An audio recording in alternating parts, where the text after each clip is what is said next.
छत पर खाना बनाने वाली गरीब बहू वर्सेस एसी में सोने वाली अमीर बहू। छोटी भाभी कितनी ज्यादा सुंदर है ना भैया। आप तो बिल्कुल चांद का टुकड़ा लेकर आए हैं। कितनी बार कहा है तुझे सिमरन, हर वक्त मुझे फालतू बातें पसंद नहीं। सारे मेहमान खड़े हैं, इतनी सारी रस्में बाकी हैं और तू है कि क्या हुआ? माँ सिमरन ने तो बस तारीफ की है। तू तो इसकी तरफदारी करेगा ही, तेरी पसंद की जो है। अरे बस भी करो तुम लोग। सिमरन बेटा, समीक्षा बहू को अंदर ले जाओ। सिमरन अपनी नई नवेली छोटी भाभी को अंदर ले जाती है और अब थोड़ी देर में समीक्षा की मुंह दिखाई की रस्म शुरू होती है। मौला बहन, क्या हुआ तुम्हें? तुम्हारे घर में आज तुम्हारी छोटी बहू आई और तुम हो कि गुस्से में फिर रही हो। और क्या तुम्हारी बहू साथ में कोई दान दहेज नहीं लेकर आई है? अरे ऐसी बात का तो अफसोस है, जब मेरी बड़ी बहू आई थी तो कितना कुछ लेकर आई थी, और ये है कि खाली हाथ लेकर आ गई है। हम कर ही क्या सकते हैं, मेरे छोटे बेटे की जो पसंद है ये, ना जाने उसने क्या देखा इस गरीब में। ऐसे ही रात होती है और सब सोने के लिए चले जाते हैं। सुबह के तकरीबन 4 बजे होते हैं कि तभी समीक्षा के दरवाजे पर दस्तक होती है। समीक्षा जैसे ही आधी अधूरी नींद में उठकर दरवाजा खोलती है तो सामने उसकी सास खड़ी होती है।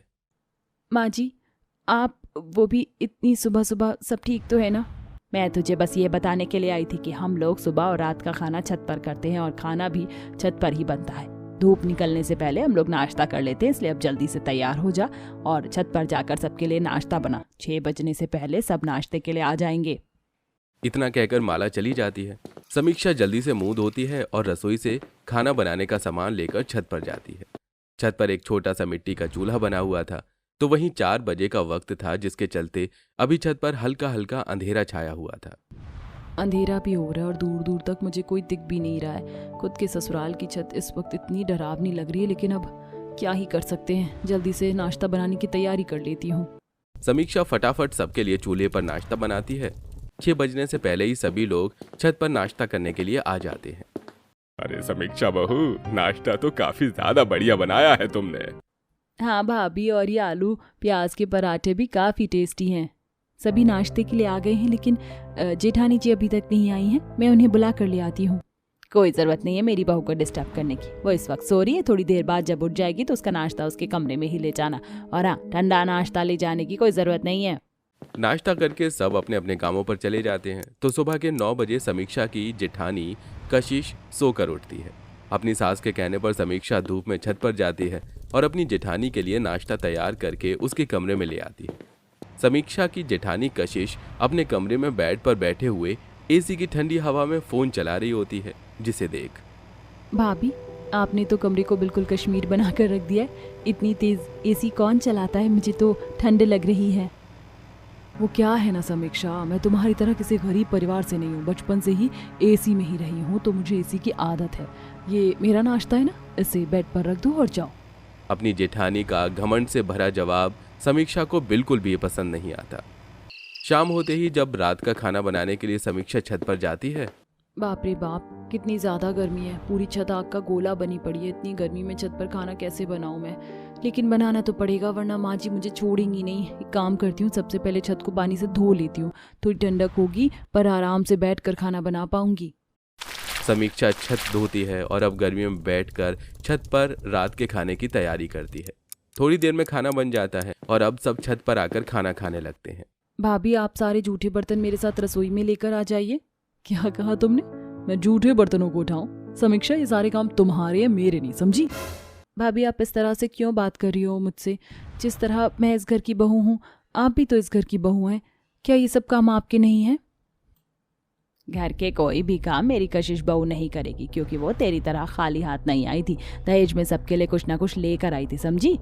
कशिश बहू, तू जाकर एसी में आराम कर ले, गर्मी हो रही है। देख कैसे पसीना आ रहा है तुझे। और तू जल्दी से सारे बर्तन धो ले, और उसके बाद हम सबके लिए मैंगो शेक भी बना देना। अपने और अपनी अमीर जेठानी के बीच अपनी सास को इस तरह भेदभाव करता हुआ देख समीक्षा को काफी दुख होता है। गरीब घर से होने की वजह से समीक्षा ही घर के सारे काम करती, सुबह शाम गर्मी में सबके लिए नाश्ता और खाना बनाती, तो वहीं अमीर बहू कशिश दिन भर बस अपने एसी वाले रूम में आराम करती।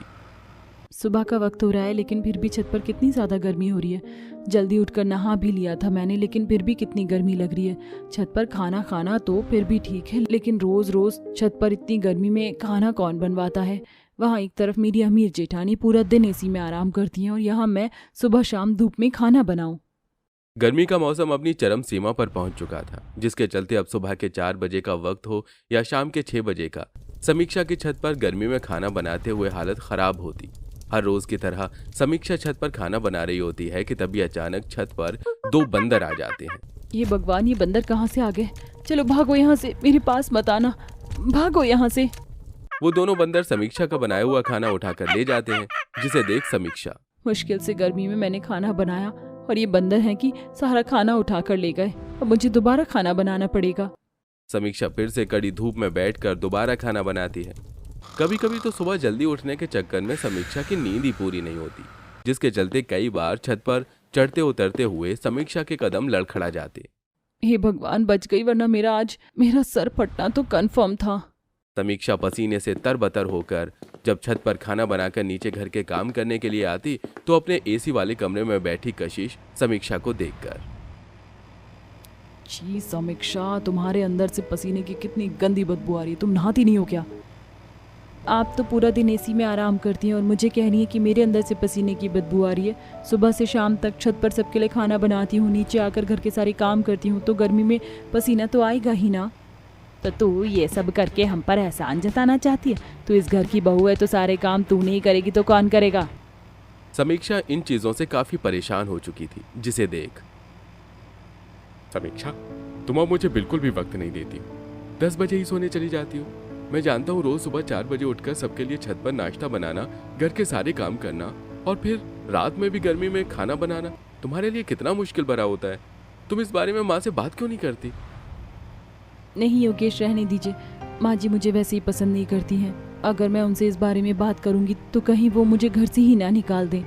ऐसे ही कुछ वक्त और गुजर जाता है। सभी लोग रात का खाना छत पर खा रहे होते हैं कि तभी, अरे आजकल तो काफी ज्यादा गर्मी होने लग गई है, इतनी गर्मी में खाना भी नहीं खाया जाता। सही कह रहे हैं आप। बहू एक काम कर, सारा खाना तू नीचे ले आ, अब हम लोग नीचे ही खाएंगे।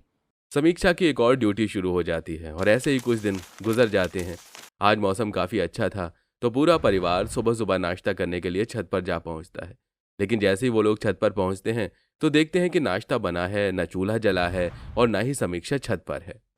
ना चूल्हा जलाए, ना समीक्षा बहू यहाँ है। आखिर समीक्षा है कहाँ? माँ, समीक्षा तो कल रात को ही घर छोड़कर अपने मायके चली गई। वो कह रही थी अब वो उससे ये सब नहीं होगा। क्या कहा तूने? समीक्षा घर छोड़कर चली गई? और कर अपनी पसंद से शादी। देखा, भाग गई ना। लेकिन अब नाश्ते का क्या करें? बहुत भूख लग रही है, इस बारे में बाद में सोच लेंगे। कशिश एक काम कर, आज का नाश्ता तू बना ले। क्या कहा माँ जी आपने? मैं खाना बनाऊं? हाँ बहू, तू भी तो इस घर की बहू है। चल अब जल्दी से नाश्ता बना। अपनी सास के कहने पर कशिश मुंह बनाते हुए सबके लिए गर्मियों में बैठकर छत पर नाश्ता बनाती है और चिढ़कर अपने कमरे में चली जाती है। ऐसे ही शाम हो जाती है। कशिश बहू, शाम हो गई, रात का खाना नहीं बनाना क्या तुझे? माँ जी, सुबह तो मैंने नाश्ता बना दिया था, लेकिन अब मैं छत पर और खाना नहीं बना सकती, वो भी इतनी गर्मी में। आप बाहर से मंगवा लीजिए। कशिश के मना करने की वजह से आज सबको बाहर से ही खाना लाना पड़ता है। 4 दिन तक बाहर का खाना खाकर सबके पेट खराब हो जाते हैं, जिसके चलते अब सिमरन और माला खुद ही छत पर खाना बनाती है। माँ, मैं कॉलेज जाऊँ या खाना बनाऊँ, मुझे मेरी पढ़ाई भी करनी होती है। आप भाभी को क्यों नहीं कहती? आपने उन्हें कितना सर पर चढ़ा लिया है।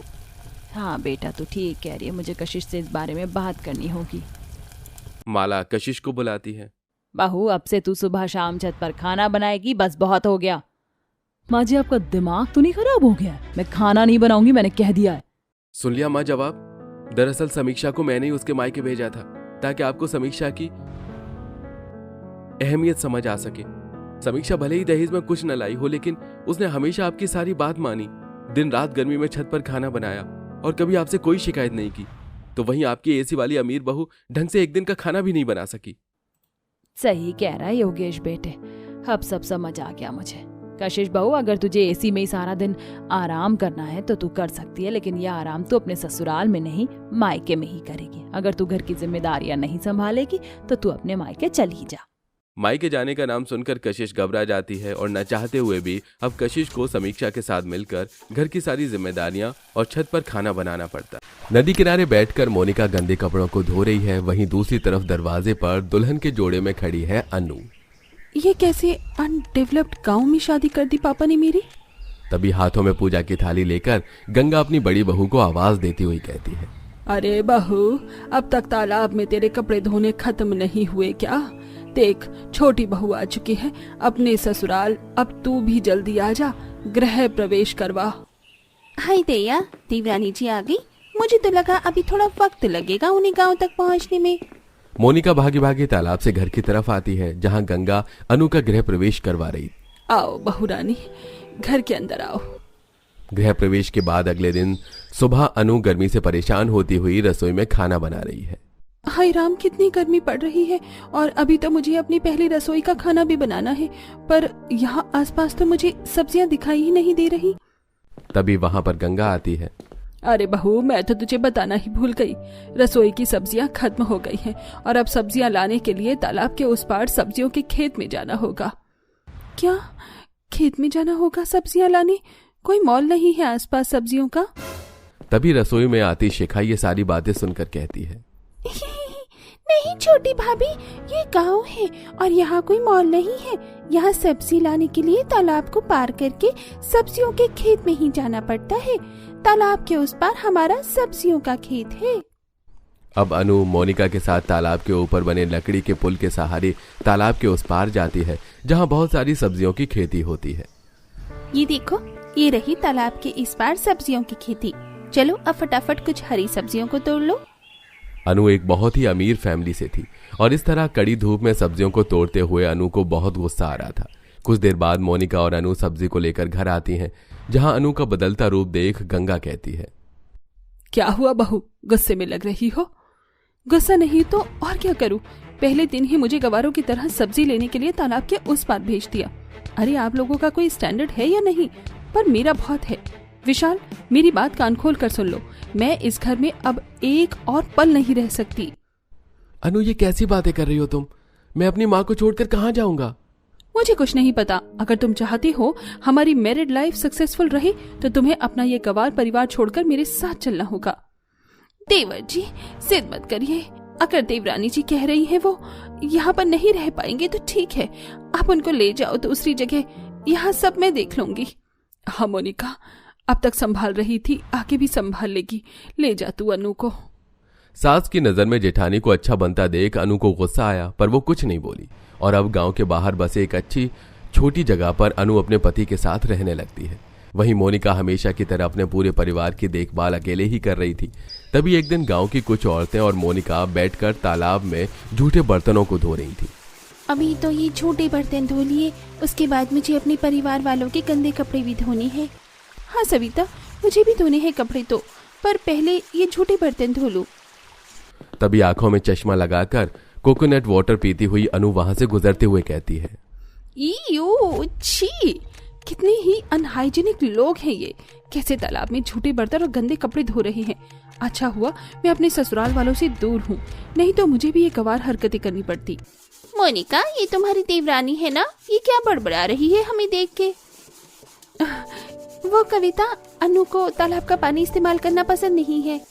बड़ी आई ऐश्वर्या राय बनने वाली, शक्ल तो देखो इसकी, खुद को कहीं की महारानी समझती है क्या? तालाब से बर्तन और कपड़े धोकर मोनिका घर में आती है। 2 दिन हो गए बहू, तालाब के उस पार सब्जियों के खेत में एक बूंद पानी नहीं गया है। जा अपनी ननंद के साथ जाकर सब्जियों के खेत में पानी पटा दे, वरना सारी सब्जियां कड़ी धूप में गर्मी में सूख जाएंगी। मैं भी तैयार हूँ भाभी, तालाब के उस पार सब्जियों के खेत में जाने के लिए।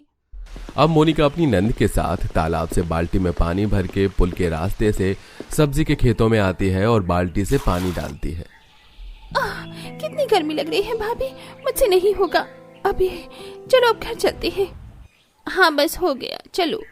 अब जहां मोनिका अपने पूरे परिवार तालाब और तालाब के उस पार सब्जियों की खेती की देखभाल अकेले कर रही थी, वहीं दूसरी तरफ उसकी देवरानी अपने घर में एसी की ठंडी ठंडी हवा खा रही थी, टोटी से पानी का इस्तेमाल कर रही थी। ऐसे ही कुछ दिन गुजरते हैं। सब्जियां तो तोड़ ली, पर गलती से कुछ सड़ी गली सब्जियां भी इसमें आ गई हैं। अब क्या करूं? चिंता मत करो, जब पोल से गुजरेंगी तो ये सारी गली सब्जियां तालाब में फेंक देंगे। अब रेखा और विवेका सब्जियों को लेकर पुल के पास आती हैं और सभी सड़ी सब्जियों को तालाब में फेंकने लगती हैं। वहीं दूसरी तरफ गांव का श्रीवास्तव अपनी दोनों भैंसों को तालाब में नहाकर ले जा रहा होता है और ये सारा नजारा वहां आती मोनिका देख लेती है। अरे ये क्या कर रही हैं आप लोग? रेखा, विवेका, आप इस तरह से सड़ी सब्जियां तालाब में क्यों फेंक रही हैं? और काका जी, आप अपनी भैंसों को तालाब में डुबोकर क्यों नहला रहे हैं? हम यही पानी इस्तेमाल करते हैं। अगर आपको अपनी गाय भैंसों को नहलाना ही है तो आप तालाब का पानी लेकर दूसरी तरफ भी अपनी गाय भैंसों को नहला सकते हो। इस तरह गाय भैंसों को तालाब में छोड़ना ठीक थोड़ी है। गाड़ी से गुजर रही अनु ये सब देखती है। ओह, कैसी प्रवचन दे रही है मेरी जेठानी इन गाँव के गंवार लोगों को। टाइम और एनर्जी दोनों ही वेस्ट हो रहा है इनका तो। अब गुस्से में मोनिका खुद तालाब की गंदगी को साफ करने लगती है और ये सारी चीज देखकर गांव के लोगों को कुछ शर्मिंदगी महसूस होती है। अरे रुको बिटिया, मैं मदद करवा देता हूँ, गलती हो गई। अब मैं कभी अपने भैंसों को इस तरह तालाब में नहीं लाऊंगा। मोनिका, मुझे भी इस तरह से सड़ी सब्जियां इस तालाब में नहीं फेंकनी चाहिए थी।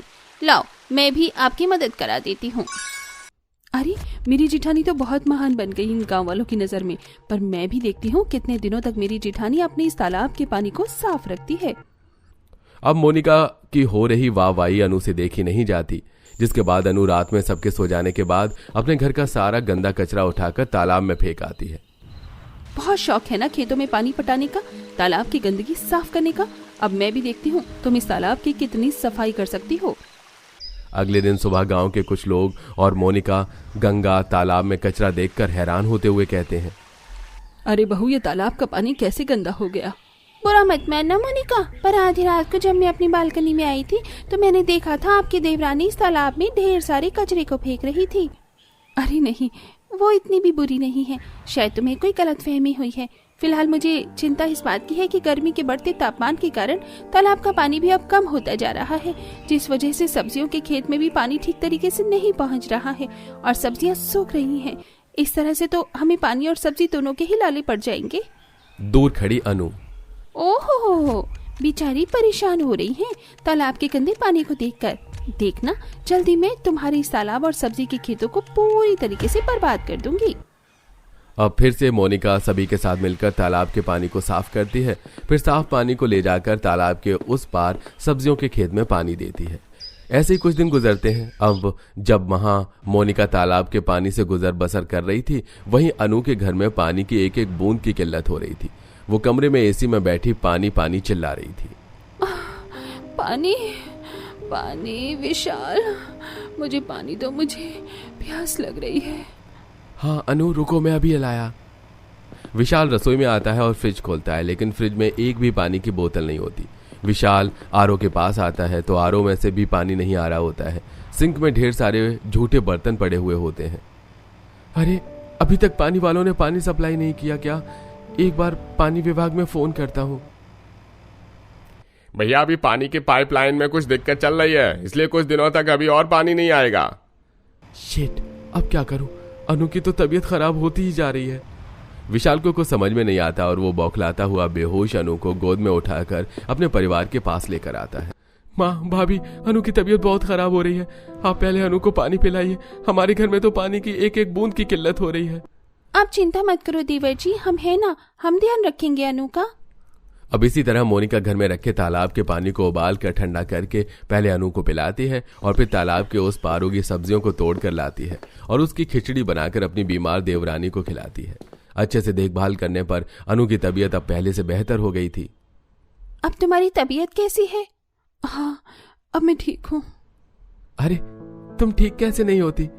तालाब के पानी और तालाब के उस पार खेत की हरी भरी सब्जियों को खाकर तो अच्छे अच्छे रोगी ठीक हो जाते हैं। क्या, तालाब का पानी? हाँ अनु, जिस तालाब के पानी को तुम अनहाइजीनिक मानती थी, आज उसी तालाब के पानी और तालाब के उस पार उगी हरी सब्जियों को खाकर ही तुम्हारी सेहत ठीक हुई है।